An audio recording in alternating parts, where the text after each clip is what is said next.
Welcome to Coleman Report Live. I'm Bob Coleman. We're talking Main Street, small business lenders who help it grow. Katie, good to see you. Chris Hearn, our recurring guest from Orlando. Chris, welcome. Thanks for having me. I want to focus on this bottom line here. Have fun. I just told you not to. Oh, not to? Oh, I'm That's what I said, but it's all right. What do you want to know, Bob? Oh, I'm sorry. Then why do we have it up here? No, I don't know.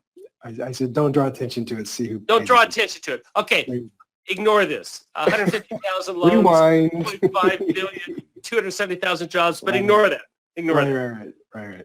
All right. No, you're doing a good job, Chris. I'm trying. You and all the other lenders. I'm sorry if I... No, it's okay. It's fine. Put me on the spot. You usually do that. That's okay. That's right. Katie has to live with us all the time. So. I'm not doing my job if I don't do that. Right. Hey, we appreciate your questions. Thank you very much. Ton of stuff. Let's get to it. Number one, do you participate in the micro lending SBA type programs? SBA defined loans as microloans under $50,000.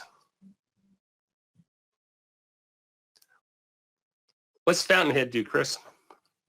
As a standalone program, we do not participate in the microloan. However, obviously, a lot of our PPP loans these days are considered microloans, given the size.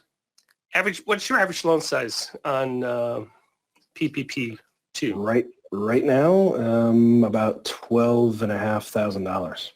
Really? That's your average loan size? Wow. Yep. Well, good for you. I'm glad you're doing that because that's definitely an underserved market. So good for you. And that Yes, $12,000 means a lot to these sole proprietors, Absolutely. sole earners. I mean, that's a huge difference. Yep. So good for you on that. Katie, are you going to talk about that more later, Katie? Yeah, we can go into it a little more later, but the reason we're asking that is the House has passed several bills now that target the microloan program, trying to make that a more useful program, trying to make it better for small businesses. So that's what we'll be discussing a little more later. Number two, do you have current forgiveness loan apps in the queue that are past 90 days?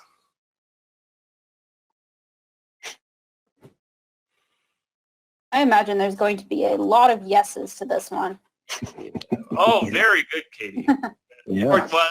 Very good, Katie. Very bad for the system. Yeah, it's unfortunate, but I think the SBA is working on trying to speed that up. But the reason we're asking this one is because Congress also wants to know how much is past due, and they want to see if they need to appropriate more funds for the SBA to manage this and things like that, because it is a concern now since we're hearing so many are going past that 90-day deadline.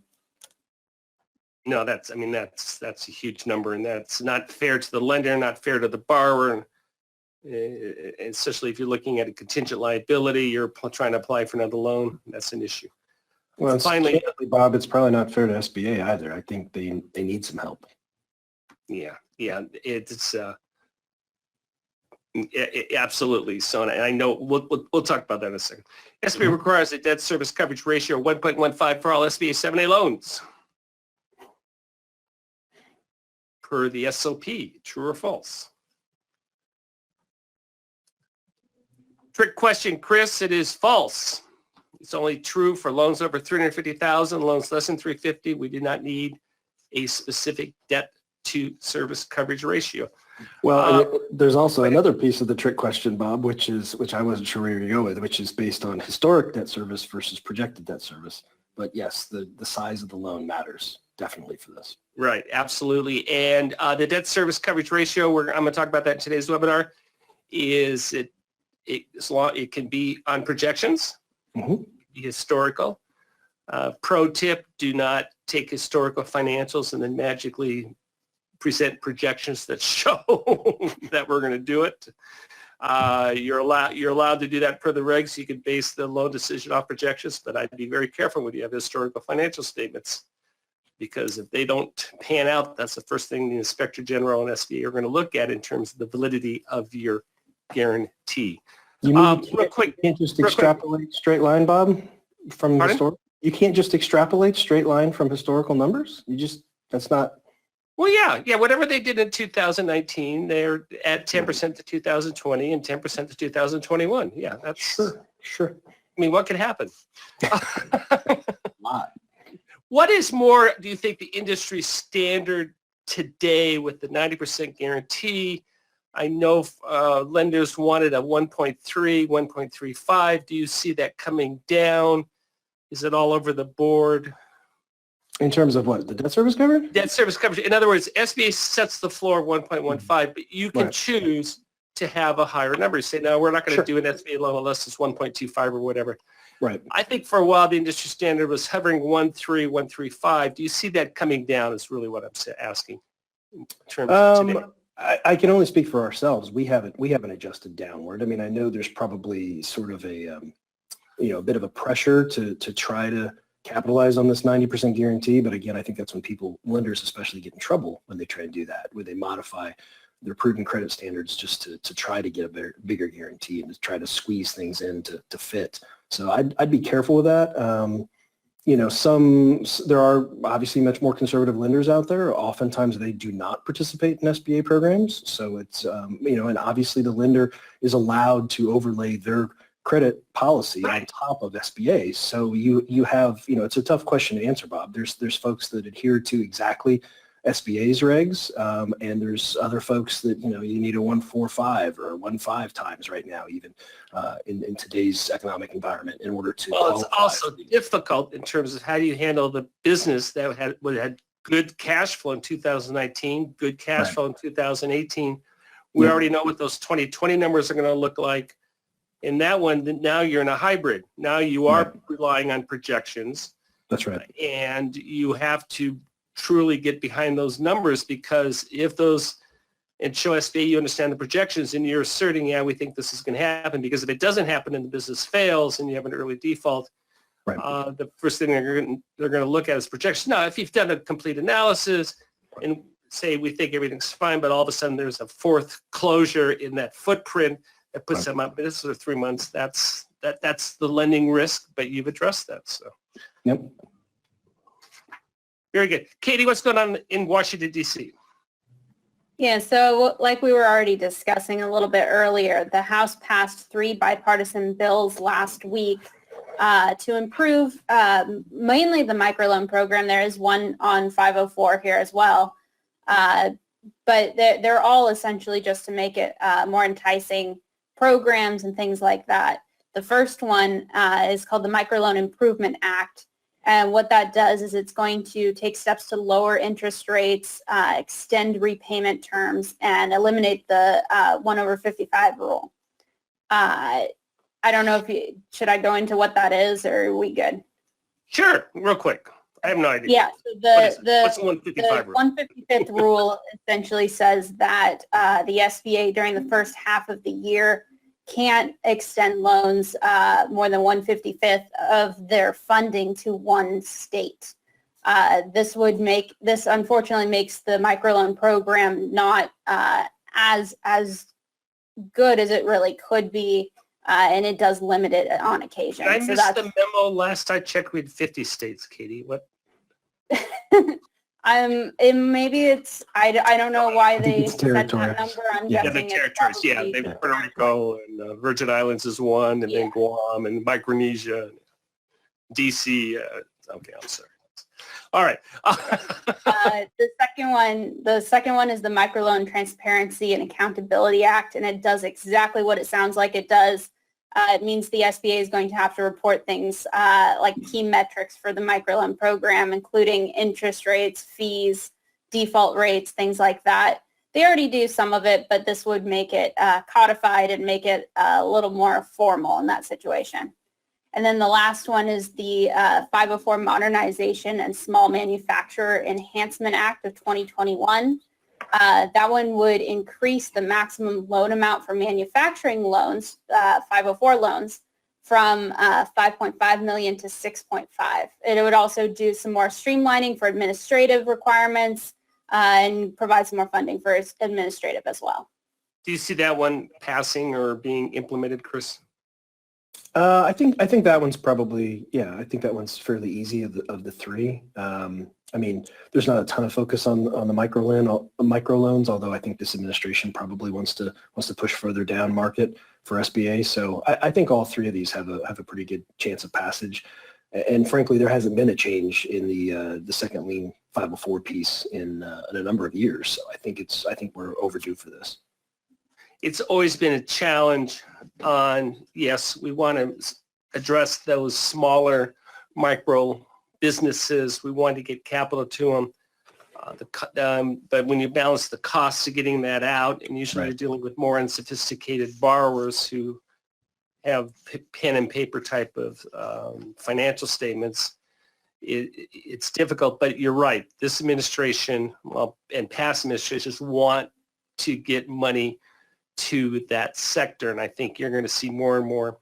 I don't want to use the word pressure, but I do know it's going to come up in your reviews, and they're going to ask the question, what are you doing for this market? Are you committed to this market? And that's what I love the PPP, as Chris was saying, hey, we're averaging 12,000.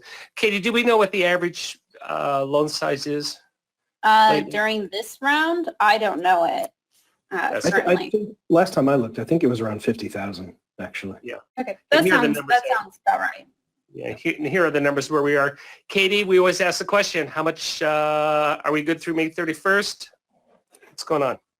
Yeah, so I tried to do the math here. Unfortunately, we don't really know how much was left over at the end of the last period. So you kind of have to guess. I know for this lending period for 2021, they had appropriated $292 billion. So looking at these numbers, I'm guessing we're somewhere around $50 billion left. Yeah, my numbers came out about 51.5 billion. So, and that's because they only used a little more than 7 billion last week, actually. So Chris, if you had to pick a date when we're going to be cut off?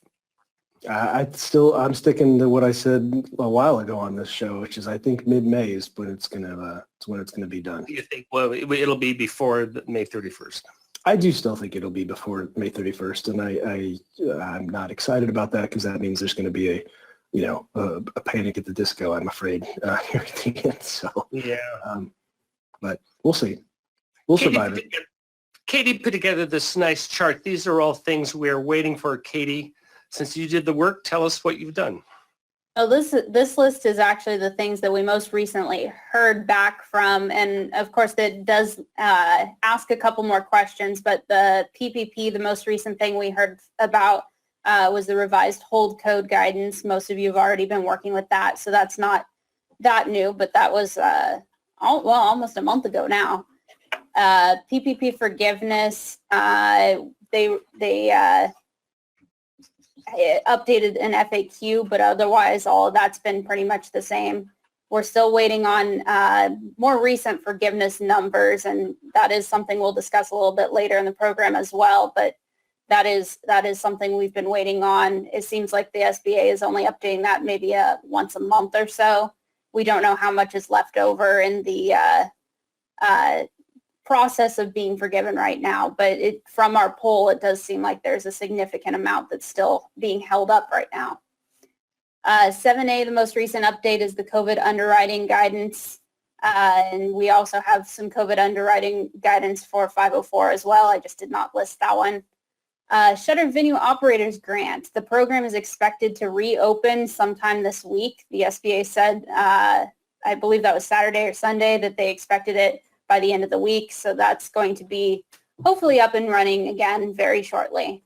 And then the Restaurant Revitalization Fund, the program guide and sample application were released on the 18th, and we have some more information about that now, but we don't know currently when it's going to officially open yet. They did say they were going to do a pilot where they're going to test it with some PPP borrowers who are eligible for this, just to make sure the program is running properly, and then open it up to more people and officially open the program later.